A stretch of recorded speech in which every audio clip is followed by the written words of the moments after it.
Hi, I'm Sharon Templin. I'm going to present to you some slides that I took in Africa on many different trips that I've been there on. I've been going since 2012, and I've been there 12 times. Most of the time I go with a company and take small groups on tours as well. The other times I've been there have been with a photographic, specific educational safari regarding high-level photography, and we've had some great times there. So I've been through Tanzania and Botswana, Zimbabwe, and South Africa. And so the pictures you're going to see today are from all those different countries. So a little bit of this and a little bit of that. I'll give you some highlights as we go. Well, let's have a look here. So this is one of the elephants, and they are not shy. And if they are not threatened in any way, they are usually not going to threaten or bother you in any way. They will just go about their business and walk on by. And it's fun to see the babies.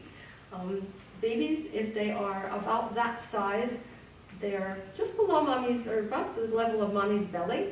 That means that baby's just a little over a year old. Once they start to grow past that, then there's various stages. But elephants live in family groups, and it is really interesting to watch their behavior. The rhinoceros is a very threatened species, as everyone I think has known. These still have their horns, and these are quite magnificent. These are some of the biggest horned rhinos I have ever seen. And these are the black rhinos. It doesn't mean their color, it means the shape of their lip. There's two different kinds of rhinos, basically, in Africa. There's a black rhino and a white rhino.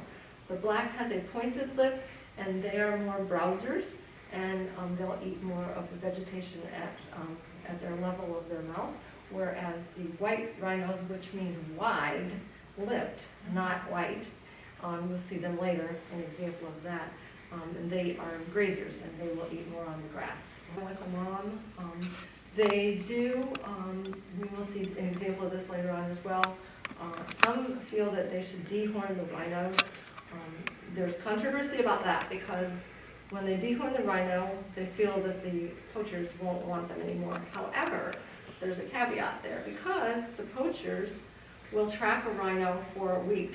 At the end of that week, they don't know during that whole time that that rhino doesn't have a horn. And when they catch up with it and they see that it doesn't have a horn, they are mad because they have just spent a week of their life chasing that rhino to get it, and now there's no horn, so they kill it anyway.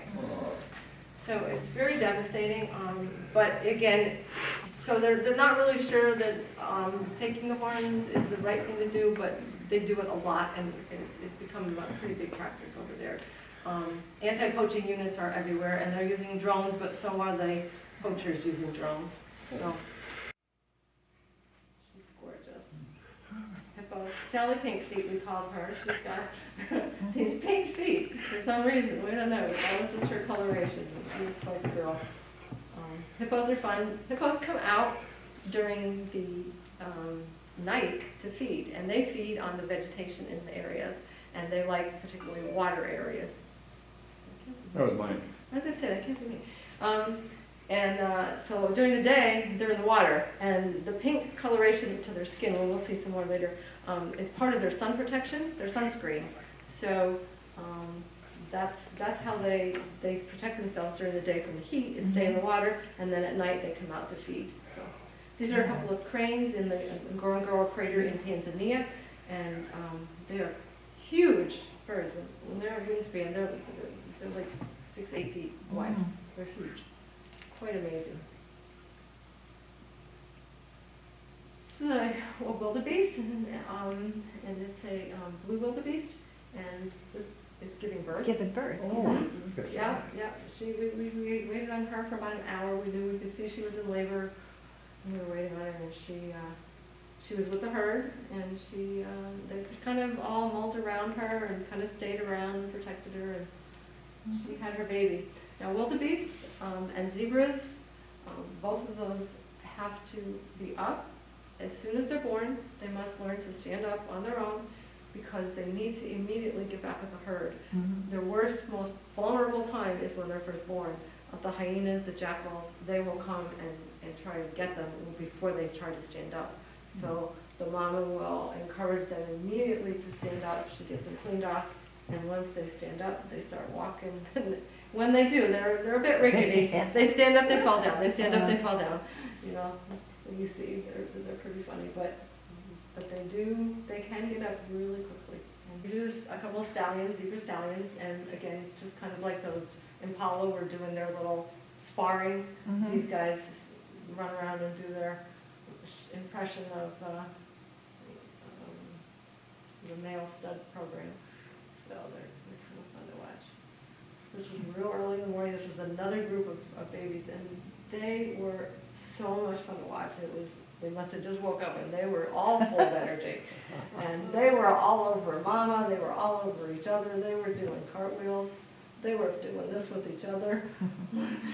Let's spar, but look at the paws. I mean, just look at those paws. And that little bitty thing, that cub is probably this big. Those are pretty young cubs. They're not 2 months old yet. They also do testing. This is one of their cheetahs, and that's a dart. And they bring the vets in. They actually get their guests, like us, when I take my groups, we get involved in the conservation. So this day, they were darting a cheetah to do some blood testing and an ultrasound. And so they darted the cheetah. My guests were able to observe this. Those are a vet. There's 2 vets there.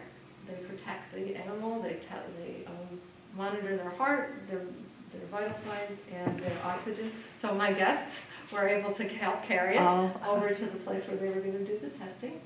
So it was it's a great experience for everyone to see what and how they do, and to know that we're doing a whole lot more for the environment. And they're very careful about everything they do. This is on their property. This is one of the sunsets. They manage their wildlife population, prey for the bigger cats. The wildebeest migrate from north to south and south to north twice a year. They go in thousands and thousands in a herd. They usually travel with the zebras. This particular group was about 10,000 strong, and they cross the river between Kenya and Tanzania. It's called the Mara River. Now, the interesting thing is when they cross the river, it's really dangerous. Number one, you'll see how crazy they are, and they're constantly jumping across each other. They break their legs. There's crocodiles there. There's vultures. There's hippos. There's everything there that makes this the most hazardous journey ever. So you think, okay, you cross the river once, it's over. No. So they get to the other side. Now it rains on the side they just came from. So now their mental, instinct is to go back to the rain. So they cross the river yet again, and they go back the other way. So now, in the process of getting from north to south, they may cross that river 10 times, which is life-threatening every time. But it's what nature calls them to do. So it's an interesting process to see. What happened? This is an area where the elephants had come down the river, and you can see again all the different sizes, ages of elephants that are there. But when that reminds me of when there's a kill. Let's see. Actually, we saw an elephant that had died of natural causes. They don't know what happened; just was laying there. It had just happened.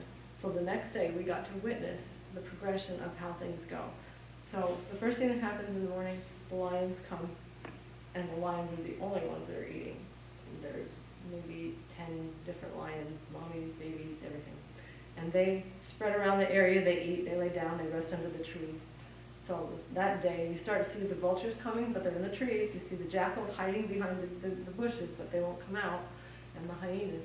So the second day, the lions were finished, and we knew that because the female went up onto a termite mound and called out, like it was the eeriest thing. And she just bellowed, and all the lions came off the hillside, out from the bushes, and they all marched in a line down to the river. And that was the end. She's like, we're done. The rest of you can come now. All of a sudden, all the vultures came out of the trees, and the jackals and the hyenas came, and it was like a free-for-all. And so there's definitely an order about how things go, and the lions are in charge. So They are the kings. Exactly. That's where they get the term the lion's share. That's exactly right. And they do get it too, there's no doubt of it, we witnessed it, it